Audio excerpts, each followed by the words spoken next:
Well, all right, guys, it's 4th of July weekend. It's going to be in the mid-90s today. We've got some freshly brewed Red Diamond Sweet Iced Tea in the Yeti. We're going to do part 2 of this build on converting a Betstco flail mower to fit a Harbor Freight quick hitch. Let's get started.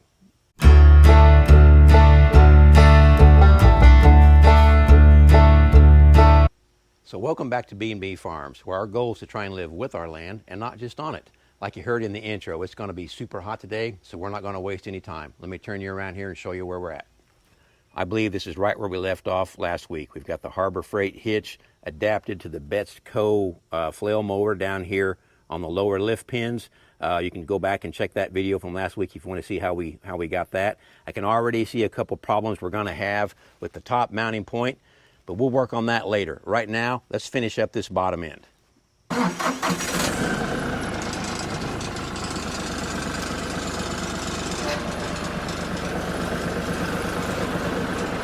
We talked last week about how I felt like these hitch pockets on this Betstco flail mower need to be reinforced. Let me show you how we're going to accomplish that. We have cut some 1/4-inch thick steel plates, got a couple holes drilled in it, and we're going to use those as reinforcement. We're going to bolt them to the existing uprights. As you can see them right there, you can already see one installed, and then we're going to drill through for our hitch pins. Let me show you. So you can see we've already got one installed right here. It uses the existing bolt holes that the A-frame tower bolts to. So we're going to cut 3 more, and they're going to go, you know, something along that line. This one will probably go on the inside just because I have space to put it there. But what this allows us to do, you know, we've cut the 7/8 pin hole and we've cut that 1 1/8 pin hole. So we can take either pin that we need. Like here's our new 1 1/8 pin for the category 2. Fits in there, no problem. But if we decide we want to use, you know, go back to the category 1, it fits too. So we can use whichever one we need. I don't imagine we're ever going to need this category 1, but you know, I kept the option available just in case we need it. So let's get ready to drill. You can see that we've put a clamp down here at the bottom. I probably need to drill another hole, kind of use these two as the top of a triangle. Drill another one right down here on each side. So we may do that when we get finished up. But right now we're going to drill our 1 1/8 pin hole. Quick tip for you. You can see that I have removed the pilot drill in the center of this hole saw.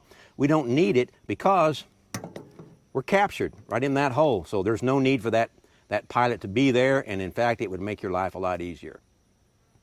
That's not right. That would make your life a lot worse. So let's start drilling.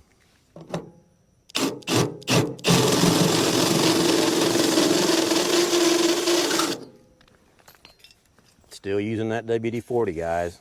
I know.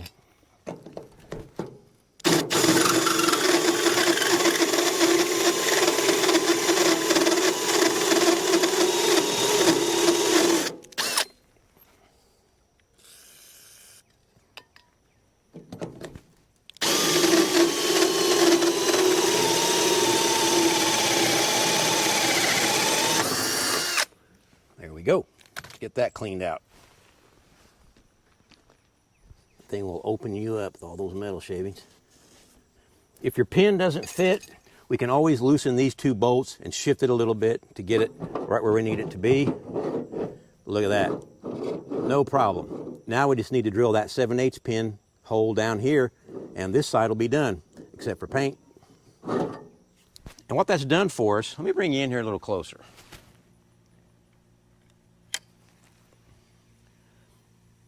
What that's done for us is this existing orange plate here was 5/16, you know, and these 2 plates are what lifted this, you know, 2 on each side anyway, are what lifted this flail mower. We've added an extra 1/4 inch to it, so now we're pushing 5/8, you know, inch thick material there. It probably wasn't necessary to do that, but I just felt better about it, especially over on that side where we're going to be hanging, you know, outboard when we get that pin in.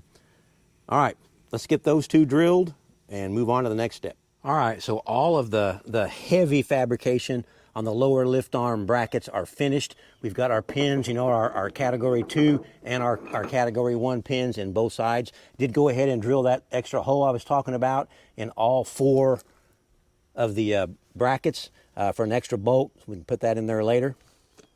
All right, so here's our 1/8" hitch pin. The original hairpin clips went right here at the end like you would expect them. I have drilled another hole down on this end.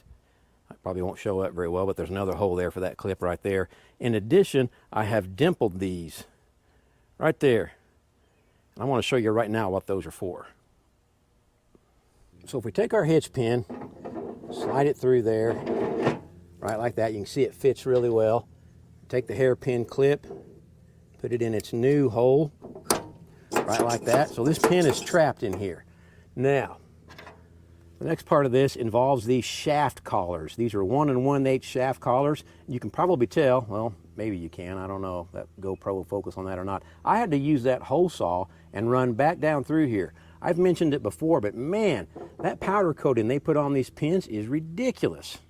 All right, enough whining. Let's put these on here. That's what these dimples are for, guys. It's for the set screws in these shaft collars. That runs down inside there, and if you'll dimple that shaft, that set screw will sit down in it, and it will not move. Makes it a lot more secure than just clamping it on a round shaft. Let's run that first one down.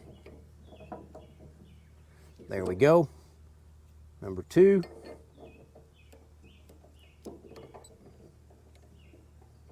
You can wiggle them around, you'll find that hole or that dimple, and you just tighten it right in the spot. There we go. This becomes our new hitch point for this side of the flail mower. We're going to back that Harbor Freight in, get a hold of it right there. Now the other side is a little different. Let's look at it. So for this side, it's the same general principle, just a couple of little differences. We're going to put our shaft collars on the inside, inside this hitch pocket. This one has got a 5/16 bolt in it because the set screw fell out somewhere and disappeared.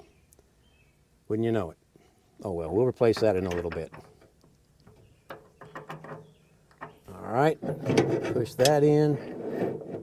And again, put our hairpin clip in it to hold it still. Right there. There's number 1. Going to run that down finger tight since I don't have a wrench. Run this one down right there. Okay, you guys see this? This becomes our second mounting point for that Harbor Freight quick hitch. So let's back the LS tractor up here and let's see if we can get in there.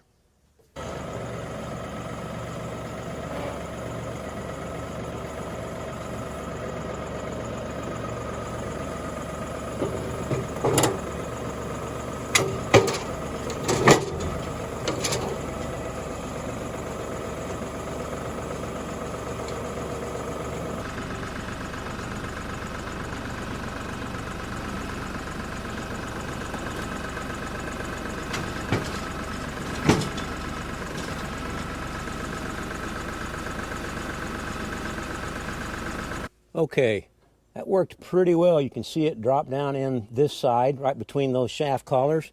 We're going to latch it, and the locking lever comes out just like it's supposed to. If we go to the other side,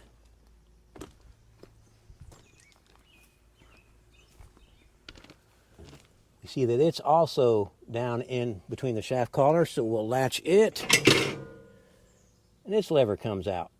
So that worked out really well, but I already see the next 2 problems. Let's spin around here and tackle those next. If you look right here, we've kind of, actually it looks pretty good right where I've got it. We've kind of got the quick hitch pretty much true to vertical. We've got the A-frame tower on, but right here we have removed the hook, the top link hook that comes with this Harbor Freight hitch. We're pretty centered right there. I'm pretty happy with that. So let's grab that top hook and I'll show you where the problem's going to be. There's 2 problems, as I said. We'll tackle the first one, pretty obvious right off the bat. There's not enough room up here. This hook is too wide to fit in here and hook onto anything. Not to mention the fact that there's nothing in here for it to get a hold of.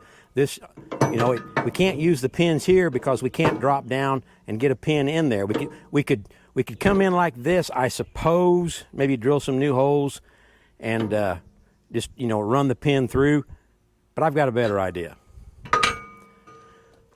We talked last week about this A-frame tower. See how this side is mostly straight up and down? Well, this side, let me get back here a little bit. It's on an angle, kind of like that. I think if we take that top link tower, switch it 180 degrees, we'll get a little bit more room up here.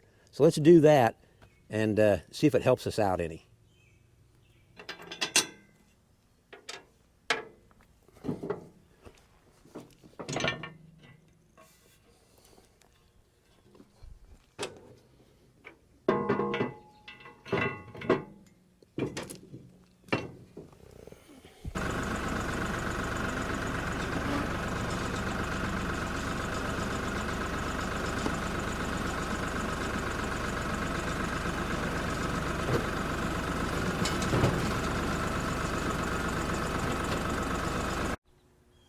All right, guys, that worked out pretty good. Swapping this A-frame tower 180 degrees gave us a lot more room. You can see when I bring that hook up here, yeah, now we've got room to fabricate something in there and get us a top link hooked up.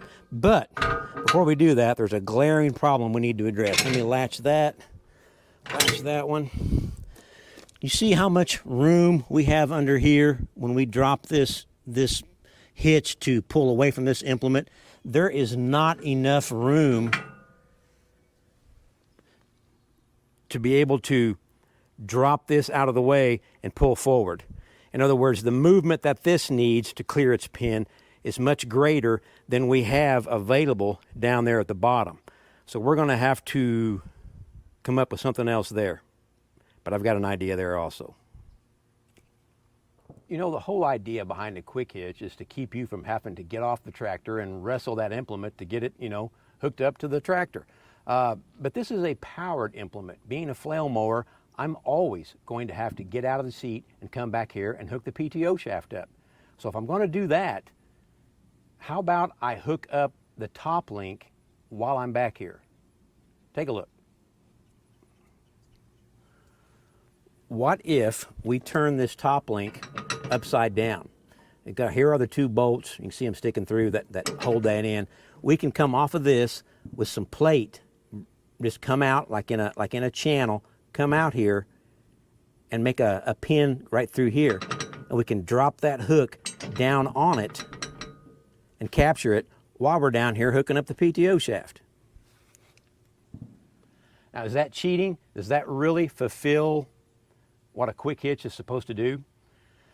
Well, I think it takes away, 80% of the labor that you're gonna spend wrestling this attachment around here. I mean, the bottom pins are always the worst ones to get hooked up, and they go in pretty easy, provided the guy driving the tractor can get it backed up straight. So yeah, I think we've still met the spirit of this build, but drop me a line down in the comments. Let me know what you think. Is this gonna succeed as a quick hitch? Is it still gonna be able to be called a quick hitch? I'd be interested in what you had to say. Now, let's finish up this fabrication. All right, so the first thing I did was I did run a 1/2-inch bit through these metric holes just to kind of clean them up. We've got something a little fancier in mind for these pins, but right now we've just got some 1/2-inch bolts stuck through there, and that did take quite a bit of the slop out of that. So, all right, let's keep going.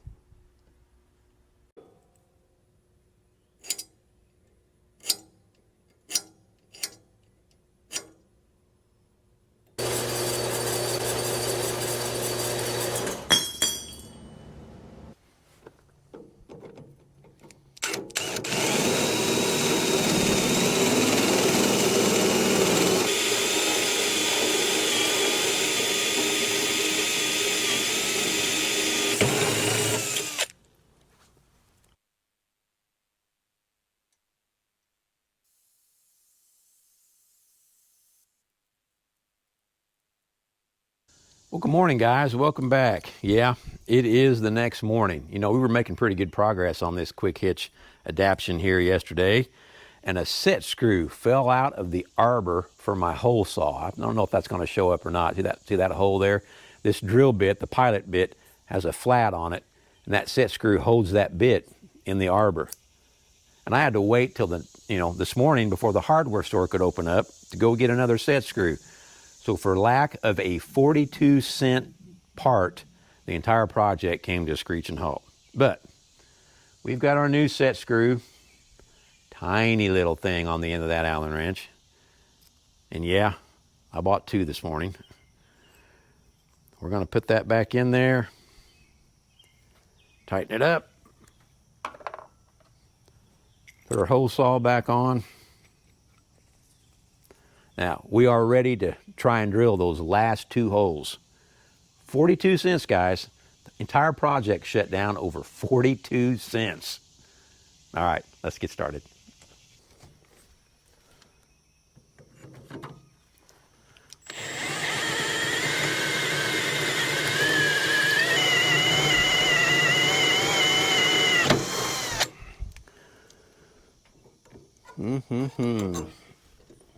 Make it as best we can, I guess.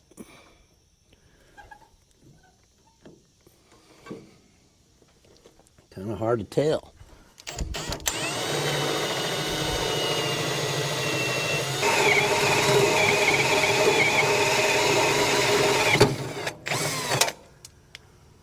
There it is. I did make a bushing. Actually, I just cut one down to fit in there. This is an old 7/8 pin I had off of a finish mower that we scrapped out. There we go. Installed. Now we just got to see if it hooks up. Okay, let's see. Looks like about right there is where it's going to want to go.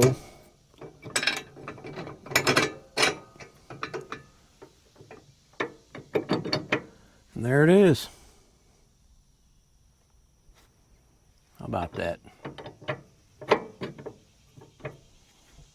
All right, guys, I think all the fabrication is done. It should work.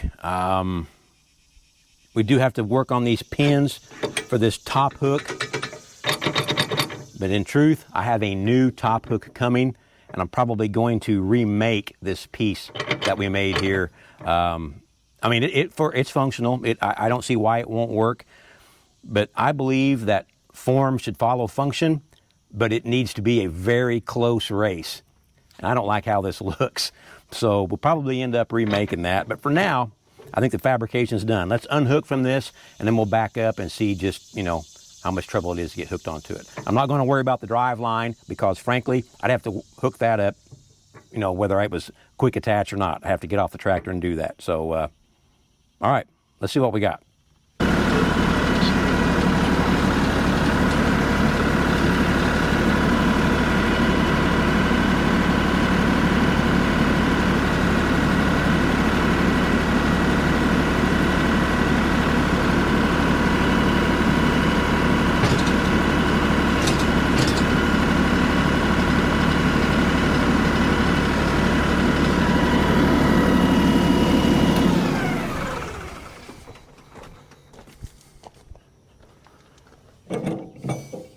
See if this top hook will fit.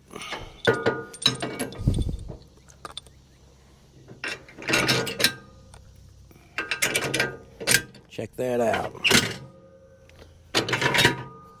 I think we got her.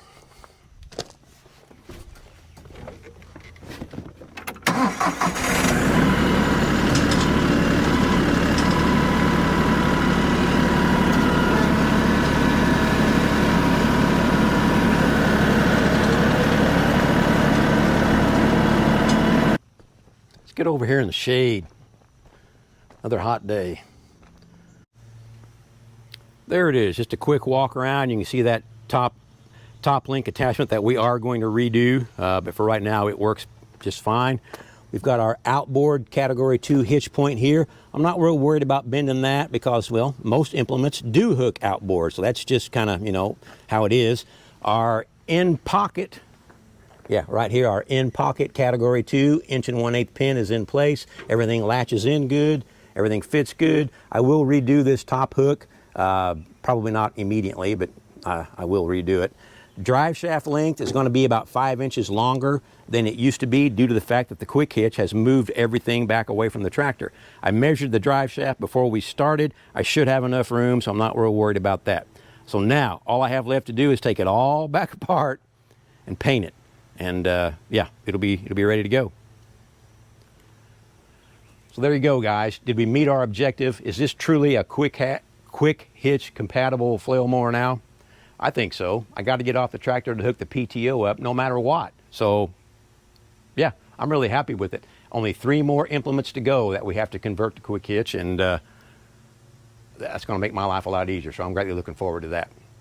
I'm going to wrap this video up. It's early in the morning, but it's still over 90 degrees. I'm sweating, and it's 4th of July weekend. I want to take it easy.